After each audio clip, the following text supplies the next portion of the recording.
Hello everybody and good afternoon. My name's Don Arleth and you're watching Midday Report here on TVP World, where we're chasing the day's most important developing stories. So let's get started.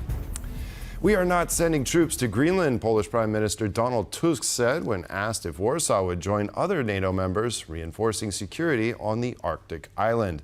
In Washington, after talks at the White House, Denmark's Foreign Minister Lars Løkke Rasmussen confirmed a fundamental disagreement with the United States over Greenland. The high-stakes meeting delivered no breakthrough, and Rasmussen said that the two sides have agreed to disagree for now. While the much-awaited White House meeting ended without a breakthrough, one thing is certain. Denmark and its allies are ramping up their military presence in Greenland. But we are also ready to step up. We have done that. We have invested almost 15 billion US dollars last year and the year before in capabilities in Greenland, and we are ready to do more. It should be done respectfully in a close cooperation with the Kingdom of Denmark and US and in the framework of NATO. We need an increased presence in and around Greenland. Therefore, in close dialogue with the Greenlandic government, we have agreed to increase our military presence and also our exercise activity in the Arctic and the High North, in close cooperation with our NATO allies. Germany, Sweden, France and Norway have all deployed small numbers of military personnel to the island, while Canada and France have also said they plan to open consulates in Greenland's capital Nuuk in the coming weeks. According to Polish PM Donald Tusk, Poland has no plan to send military personnel to the island. Today isn't really the time or place for a detailed analysis of the geopolitical and military consequences of a potential armed intervention by the United States in Greenland. It would be a disaster in a political sense and from our point of view. An attempt to take over the territory of a country that is a NATO member by another NATO member state, and what's more, it's the United States. Well, that will be the end of the world as we know it, which has guaranteed our security for decades. President Trump cites security concerns as the primary reason for wanting Greenland, adding that it will be seized by Russia or China should the US abstain from annexing the island. He has rejected proposals to merely strengthen US military presence in Greenland. President Donald Trump says there are signs that Iran may be pausing planned executions of protesters, even as the scale of the crackdown still remains unclear. Conflicting reports suggest that the death toll ranges from more than 2,600 to over 12,000. Highlighting the uncertainty as Washington weighs its next move. U.S. President Donald Trump has announced the situation in Iran may finally be calming down. It's just gotten to me some information that the killing has stopped, that the executions have stopped. They're not going to have an execution, which a lot of people were talking about for the last couple of days. Today was going to be the day of execution. The New York Times is citing an unnamed U.S. military official who revealed that long-range bombers in the region had previously been put on alert to conduct strikes if needed, but appeared to have been paused in response to Trump's comments. Previously, the U.S. president said Washington was ready to intervene should Iranian authorities kill any of the protesters. Irfan Soltani, the first Iranian protester sentenced to death since the protests began, was expected to be executed on Wednesday. Now, according to Iranian media, the man is no longer facing the death penalty.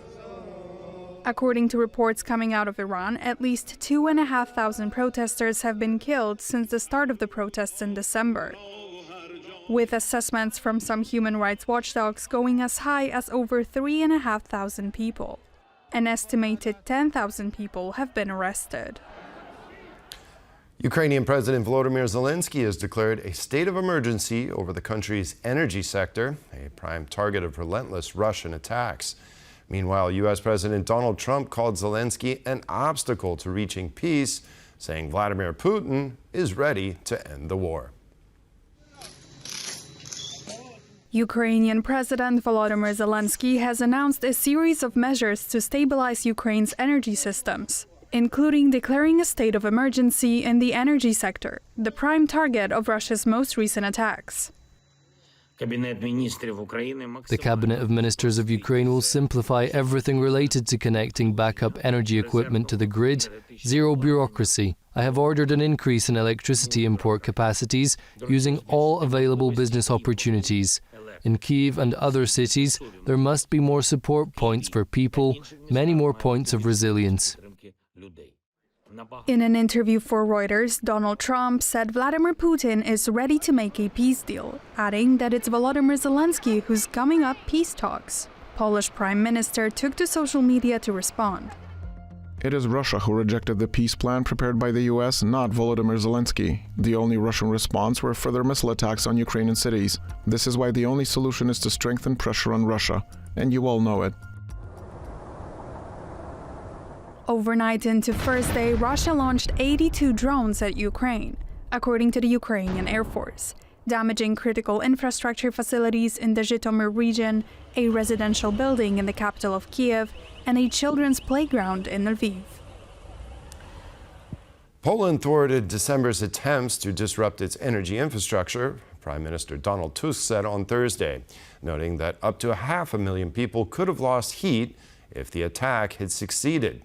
Although the hackers targeted systems managing renewable energy power flows and briefly affected 2 heating plants, Tusk emphasized that critical transmission networks remained secure and that Poland's defenses worked as intended. The Polish Prime Minister has met with energy officials and security agencies. The topic of this meeting was Poland's energy security and recent cyber attacks on Poland's energy infrastructure. A recent cyber attack, which took place in December 2025, could have left up to 500,000 people without heating, according to the Prime Minister, as it targeted 2 combined heat and power plants and wind farms. The Polish Prime Minister says that Russia is responsible for planning and carrying out this cyber attack. Polska obroniła się przed próbami destabilizacji. Poland successfully defended itself against others' attempts at destabilizing our energy infrastructure. The critical infrastructure was never threatened, not for a moment, meaning the transmission network, which determines the entire system's security, worked. There are many reasons to believe that these attacks were prepared by groups directly linked to Russian services. I don't want to speculate because, as you know, it is difficult to get hard proof, but I don't think we have any doubts about the source of inspiration. Ale raczej nie mamy wątpliwości co do źródeł inspiracji. The Polish parliament is working on a new cybersecurity legislation, which is meant to give institutions stronger tools to protect the energy infrastructure and prevent foreign interference. The Polish Prime Minister has urged the parliament to adopt this bill as quickly as possible and also has urged the Polish president to sign the bill as quickly as possible. From Warsaw for TVP World, Ovidiusz Nicieja. Leader of the Hungarian opposition, Péter Magyar, has declared that should he win the upcoming parliamentary elections, his first official visit would be in Warsaw, not Moscow or Beijing. The first trip of the Prime Minister of the Tisza government will not be to Beijing or Moscow, but to Warsaw. Hungary's opposition leader Péter Magyar has long made it clear he wants better relations with Poland. With campaigning for April's parliamentary elections now underway, his foreign policy is taking shape. Tensions between Hungary and Poland are high over Prime Minister Viktor Orban's pro-Russian policy and his granting asylum to 2 Polish ex-ministers accused of serious crimes. Asylum case is again something that is not supposed to be done between allies, between friendly countries. A Magyar victory could remove Hungary from the EU's so-called awkward squad, countries that adhere to Donald Trump's vision of MAGA Europe. Slovakia, led by Orban ally Robert Fico, is already in Magyar's sights. He's accused the government there of mistreating the country's Hungarian minority. One of the goals of a common Europe is to ensure that Hungarians in Felvidek can live in peace in their homeland while preserving their Hungarian identity. Neither Hungary nor Europe will accept that Slovakia confiscates land from our Hungarian compatriots by invoking the Beneš decrees. As the President of the Slovak Republic, I will say openly that I find it insulting that the future potential Prime Minister of Hungary wrote a letter, not to me, but to the head of government, in which he refers to Slovakia as Felvidek. Magyar's use of the term Felvidek, associated with Hungarian nationalism, may be an attempt at outflying Orban's position as a nationalist. Magyar tries to show himself as a defender of the Hungarian national interest. Orban always presented himself as a defender of Hungarian minorities abroad. He has this ideological and political alignment with Robert Fico. He's silent. Magyar's aim is to take Orban's party Fidesz head-on in its heartland of small towns in a Hungarian countryside. According to the latest opinion polls, that strategy is working. Magyar's TISA party currently enjoys a 13-point lead. For TVP World, Andrew Sweeney. The Trump administration is suspending the processing of immigrant visas from more than 70 countries. The list includes Afghanistan, Brazil, Egypt, and Somalia. According to the U.S. State Department, migrants from listed countries take welfare from the American people at unacceptable rates. The processing of new visas has been halted until the administration develops procedures preventing the entry of foreigners who might abuse the U.S. welfare system.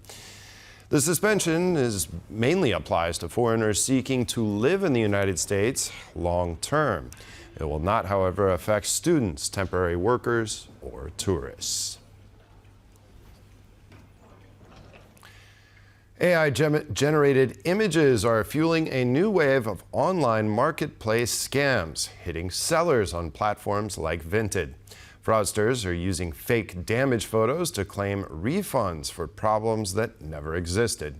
So as they say, seller beware.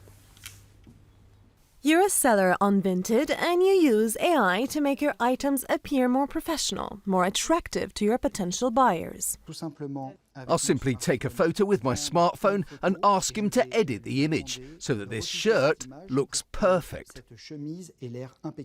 But once you send your item in perfectly acceptable condition out for delivery, you receive a message saying the item arrived damaged and there's an attached photo of alleged damage.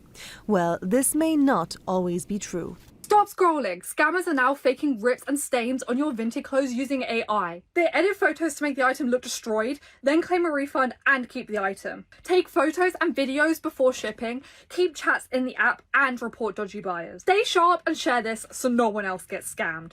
Vinted is currently one of the most popular online selling platforms in Poland, and fraudsters are using fake photos and videos to get their money back from e-commerce sites. Here you can clearly see that there are wrinkles, small flaws, so that's believable. But on the other hand, it's really what's around the item, the skin, the hair, everything is too perfect. One user described a surprising situation she encountered after sending in a sold item. It turns out the buyer used AI to extort money. I receive a message saying there's a dispute because the boot was damaged down its middle. I'm sorry, but the photo looked suspicious to me, so I asked the buyer for more pictures. I asked her to return the boots and requested a return label. After I sent the label, she wrote that her mother had thrown the boots away. Online shopping platforms have long depended on photos submitted by customers to confirm that refund requests are legitimate, but generative AI is now starting to break the system. Forter, a New York-based fraud detection company, estimates that AI-doctored images used in refund claims have increased by more than 15% since 2025 and continues to rise globally. Experts say that organized crime groups are using the same tactics to orchestrate refund fraud, just at a higher scale. In one Forter-documented case, scammers submitted over $1 million worth of refund claims using AI-altered images. The requests were submitted in a tight time window, seemingly to overwhelm the system. So, next time you sell an item from an online shopping platform, watch out for AI damage scams and document your products. And that's all the time we have here on Midday Report. Thanks for watching and see you next time. Goodbye.